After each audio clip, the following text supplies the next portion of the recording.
जगदीप आज आपके साथ डिस्कस करने जा रहा हूँ एमएसएमई रजिस्ट्रेशन के बारे में।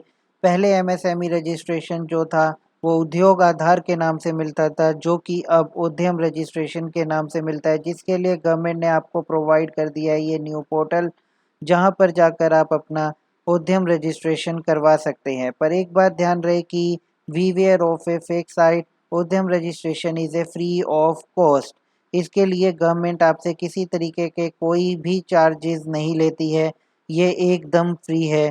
इसके लिए मैंने इस वेबसाइट का लिंक अपने डिस्क्रिप्शन बॉक्स में प्रोवाइड कर दिया है, जहां से आप इस वेबसाइट को एक्सेस कर सकते हैं। उद्यम रजिस्ट्रेशन जो है ये न्यू एंटरप्रेन्योर्स के लिए है और साथ ही साथ उनके लिए भी है जो ऑलरेडी रजिस्टर थे एमएसएमई में, तो वो अपने आप को यहाँ पे री रजिस्टर करवा सकते हैं।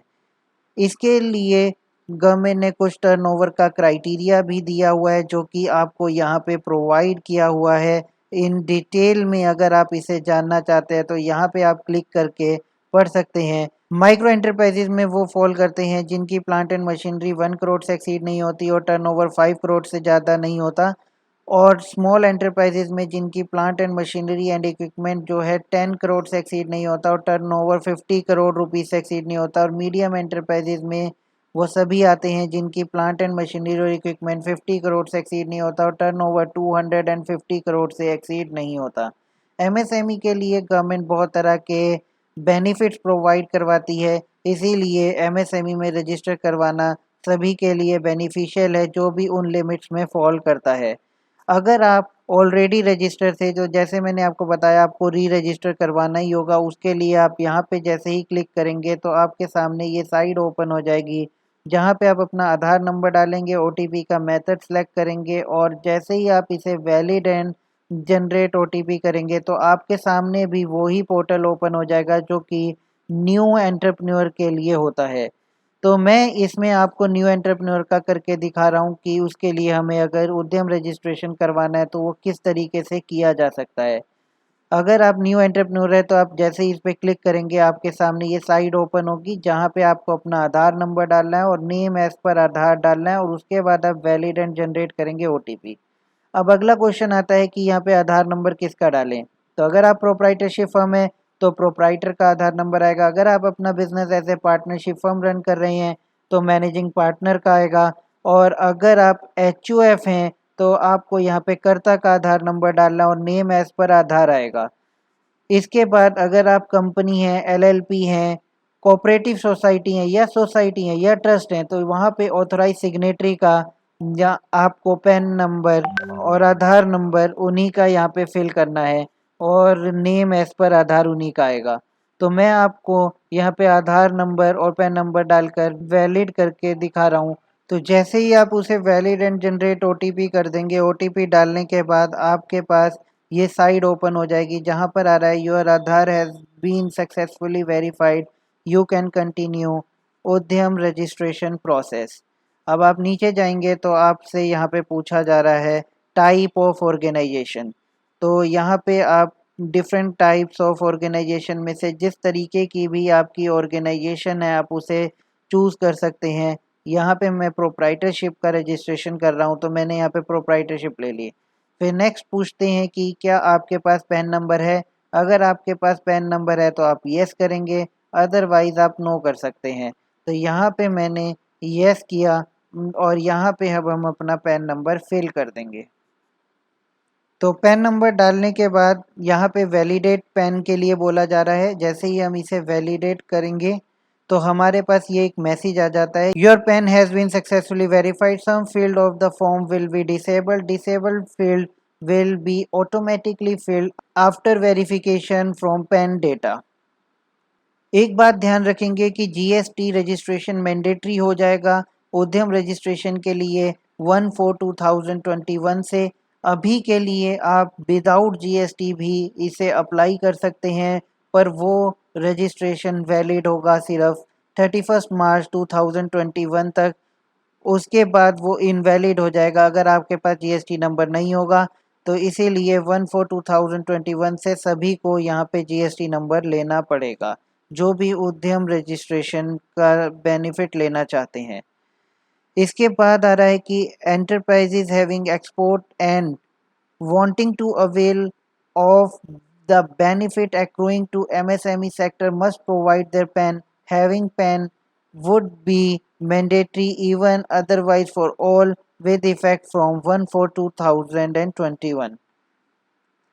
इसके बाद पूछा जा रहा है कि क्या आपने आईटीआर प्रीवियस ईयर के लिए फिल की थी। अगर आपने की थी तो आप उसमें यस करेंगे, अगर आपने नहीं की थी तो आप उसमें नो करेंगे। तो इस केस में हमने आईटीआर भरी थी तो हम इसे यस करेंगे। फिर टाइप ऑफ आईटीआर पूछते हैं तो हमारी यहाँ पे आईटीआर 4 थी, हमने वो पिक कर ली।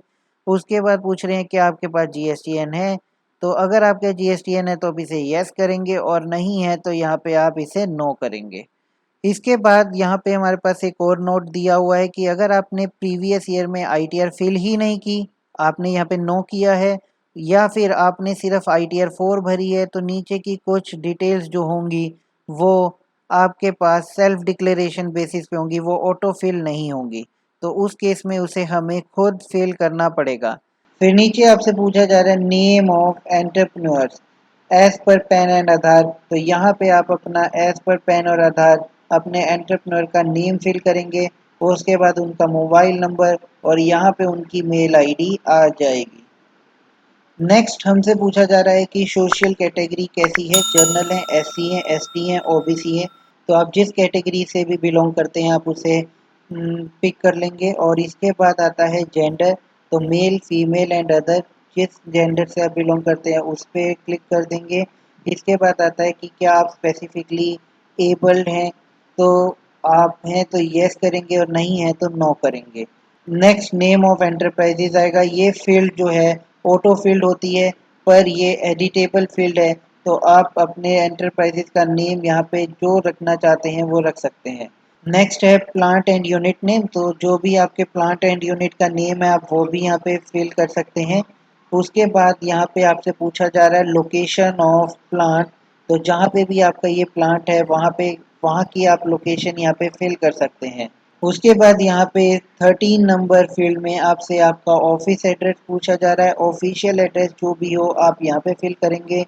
इसके बाद 14 नंबर पे पूछा जा रहा है कि क्या आप पहले एमएसएमई में रजिस्टर करवा चुके हैं तो आपको उसका नंबर प्रोवाइड करना पड़ेगा।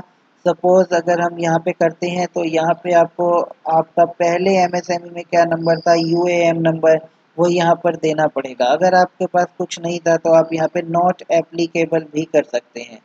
नेक्स्ट स्टेटस पूछा जा रहा है एंटरप्राइजेस का कि आपका डेट ऑफ इंकॉर्पोरेशन क्या था, तो यहाँ पे आप डेट ऑफ इंकॉर्पोरेशन फिल करेंगे। और पूछा जा रहा है कि क्या आप बिजनेस कमेंस कर चुके हैं। अगर आप कर चुके हैं तो यस करने के बाद आपको यहाँ पे डेट ऑफ कमेंसमेंट डालनी होगी, बिजनेस किस दिन से आपने शुरू किया। अगर आपका अभी बिजनेस शुरू नहीं हुआ है तो आप इसे नो कर देंगे और ये फील्ड यहाँ से हट जाएगी। तो अगर आप यहाँ पे कमेंट्स कर चुके हैं तो आप इसे यस कीजिए और यहाँ पे अपनी डिटेल डालिए। नेक्स्ट आपसे बैंक डिटेल के लिए पूछा जा रहा है, तो आपका जो भी कंपनी से रिलेटेड बैंक डिटेल हो, आपकी प्रोप्राइटरशिप कंपनी, एचओएफ, जिसका भी आप यहाँ पे एमएसएमई रजिस्ट्रेशन कर रहे हैं उनका जो भी रेलेवेंट बैंक डिटेल है वो आप यहाँ पे फिल करेंगे। नेक्स्ट आपसे पूछा जा रहा है कि आपकी मेजर एक्टिविटी ऑफ यूनिट क्या है। अब क्या आप सर्विसेज में डील करते हैं या मैन्युफैक्चरिंग में डील करते हैं। एक बात का ध्यान यहाँ पे रखना है कि ये ट्रेडर्स के लिए रजिस्ट्रेशन अवेलेबल नहीं होता, ये सिर्फ मैन्युफैक्चरिंग और सर्विस इंडस्ट्री के लिए ही होता है। तो आप जिस कैटेगरी में भी आते हैं आप उसे इसे पिक कर सकते हैं। सपोज़ मैं यहाँ पे अगर सर्विस में आता हूँ तो मैंने इसे सर्विस कर लिया है। अब नेक्स्ट यहाँ पे आपसे पूछा जा रहा है कि आप किस तरीके की एक्टिविटीज़ में इन्वॉल्व हैं। आप यहाँ पे एक या उससे ज़्यादा एक्टिविटीज़ को ऐड कर सकते हैं।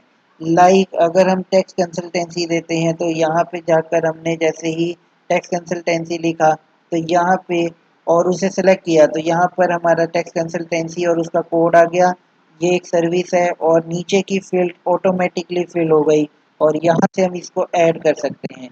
आप और भी इसमें ऐड करना चाहते हैं तो ऐड कर सकते हैं, जैसे कि अगर हम अकाउंटिंग से रिलेटेड इसमें कुछ करना चाहते हैं, accounting book keeping and auditing activity, तो इसे भी हमने सेलेक्ट किया और इसे भी हमने ऐड कर लिया तो एक और एक्टिविटी ऐड हो गई। तो आप जितनी एक्टिविटीज़ ऐड करना चाहते हैं वो आप इसमें कर सकते हैं।